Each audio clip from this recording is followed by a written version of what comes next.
Aquí podemos ver una de las formas en que uno puede conseguir información sobre la solubilidad. Esta es una tabla con unas reglas y lo que le permiten a uno es tener como una forma o un criterio para comparar o tener alguna idea de qué tan soluble puede ser una sustancia. No es una forma de cuantificar la cantidad o el valor de la solubilidad. Aquí nos hablan de que estas reglas están para una temperatura de 25 grados centígrados, o sea que eso quiere decir de que si estuviéramos manejando un medio, digamos que a 40 grados centígrados, aunque eso en realidad no se hace, pues esas reglas podrían cambiar un poco. Entonces a 25 grados centígrados se están considerando sustancias o compuestos iónicos. Nosotros vimos compuestos inorgánicos y vimos 4 grupos. Entonces la pregunta aquí es, ¿cuáles de esos 4 grupos son compuestos iónicos o que entran en estas reglas? Pues bien, básicamente son aquellos que al disolverse en agua se ionizan. Y cuando vimos las propiedades de los grupos, nosotros lo que vimos es que los que se ionizan son los hidróxidos, los ácidos y las sales. Entonces, para esos compuestos es que están hechas estas reglas.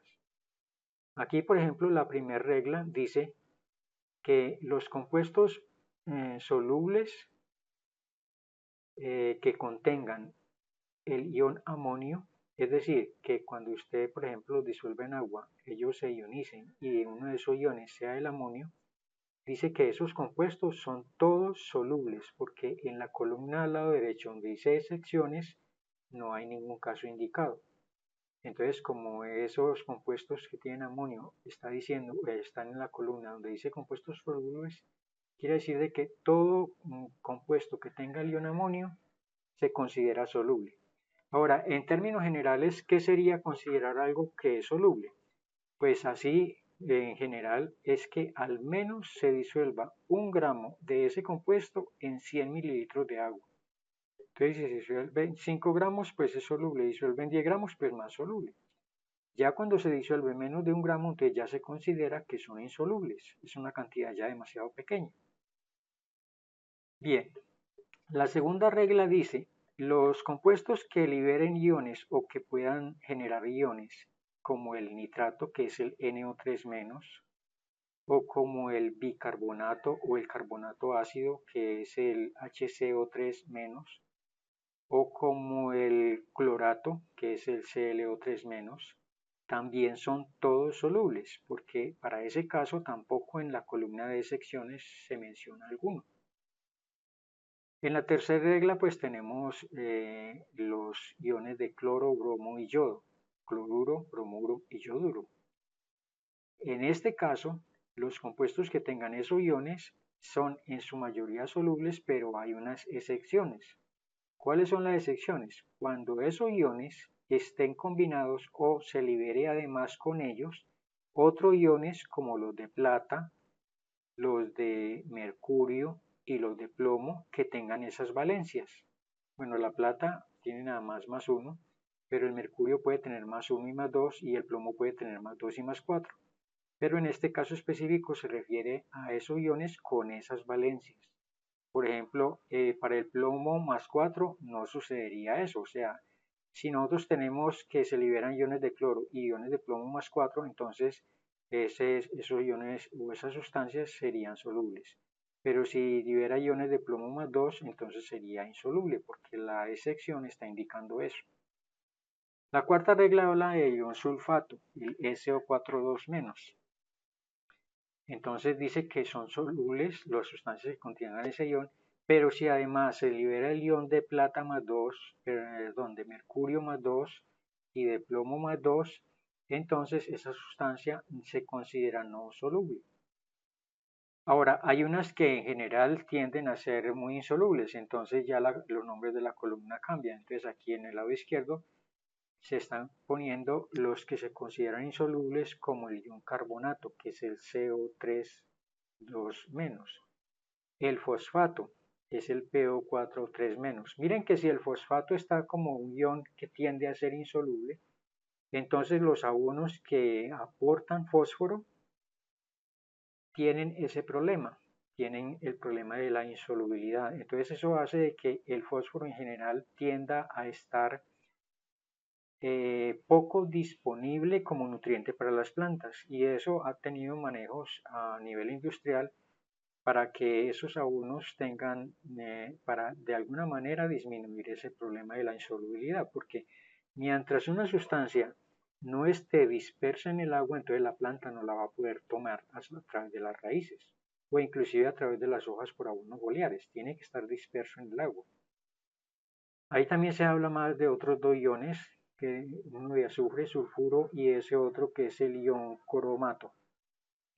Ahora, estos iones o las sustancias que liberan estos iones en general tienden a ser insolubles, pero hay unas excepciones, o hay por lo menos una. Cuando estos iones además se liberan en compañía del ion amonio, o sea que estaba formando sales con amonio, entonces allí sí se consideran o son solubles. Entonces hay que tener en cuenta esa excepción.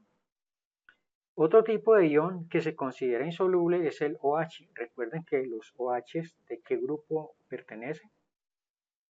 A los hidróxidos o bases. Entonces, en general, las bases tienden a ser insolubles, pero hay unas excepciones y es cuando son bases de los elementos alcalinos, como por ejemplo el sodio, el potasio, o del bario más 2. Entonces, en ese caso, esas bases sí son muy solubles. Esto quiere decir de que, por ejemplo, la base hidróxido de calcio es poco soluble o se considera insoluble porque es un hidróxido que va a liberar OHs, entonces tiende a ser insoluble, y como está unido al calcio y ese calcio no está dentro de las excepciones, entonces definitivamente es insoluble. Entonces el hidróxido de calcio es insoluble. Bien, veamos entonces cómo sería, pues con algunos ejemplos específicos, la interpretación de estas reglas. Por ejemplo, a la pregunta, ¿es soluble el nitrato de amonio? Entonces, como nosotros vimos un tema sobre nomenclatura, pues podemos construir la fórmula química del nitrato de amonio, o bueno, o mirarla en internet. Entonces el nitrato de amonio tiene la fórmula NH4NO3, que cuando se mezcle con agua debería generar los iones NH4, que se llama amonio con una carga positiva, y el NO3 con una carga negativa que se llama nitrato. Entonces, si miramos la tabla de reglas donde está el amonio, dice que es la primera regla, dice que esos compuestos son solubles y no tiene excepciones. O sea que ya por ese caso, por tener el ion nitrato, perdón, el ion amonio, esta sal es soluble, el nitrato de amonio. Ahora, si revisamos el otro ion, que es el nitrato, estaría en la regla 2. Allí también se consideran solubles esos iones y además no hay excepciones. Entonces, por los dos iones, ambos son completamente solubles y no tienen excepciones. O sea que ese nitrato de amonio es una sal muy soluble. Eso quiere decir que cuando se utilice un abono que contenga nitrato de amonio, ese abono debe tenerse el cuidado de que si es época lluviosa no se debería aplicar porque se lo va a llevar el agua. O si se va a hacer un riego, pues debería hacerse después de que se haga el riego, si ese abono se va a aplicar en forma sólida, porque si no, el agua lo va a lavar y se va a perder buena cantidad de ese abono. Bueno, pues eso es lo que yo me imagino porque no tengo realmente conocimientos precisos sobre la agricultura, pero eso supongo que debe tenerse en cuenta. Entonces, definitivamente el nitrato de amonio es una sal que es soluble y debe ser muy soluble, porque ambos iones que produce son solubles y no hay excepciones. Miremos otro caso. ¿Es soluble el fosfato de calcio? Entonces, nuevamente, buscamos la fórmula o la construimos con lo que aprendimos. Entonces, esa fórmula va a quedar de esa manera. 3 calcios unidos a 2 iones de fosfato.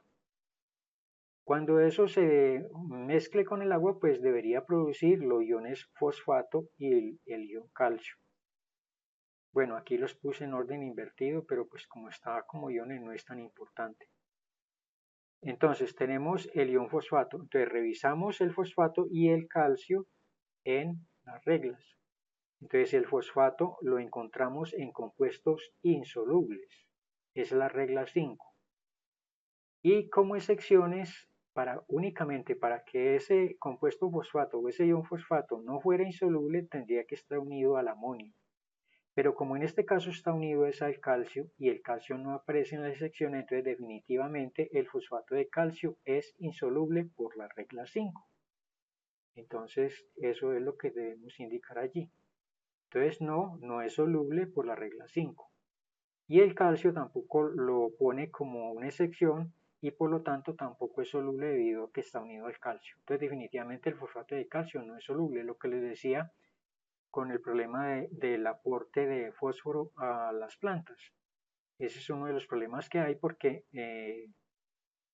la tendencia del fósforo a no estar disponible en las plantas porque se solubiliza demasiado poco en el agua es un problema para este tipo de nutriente.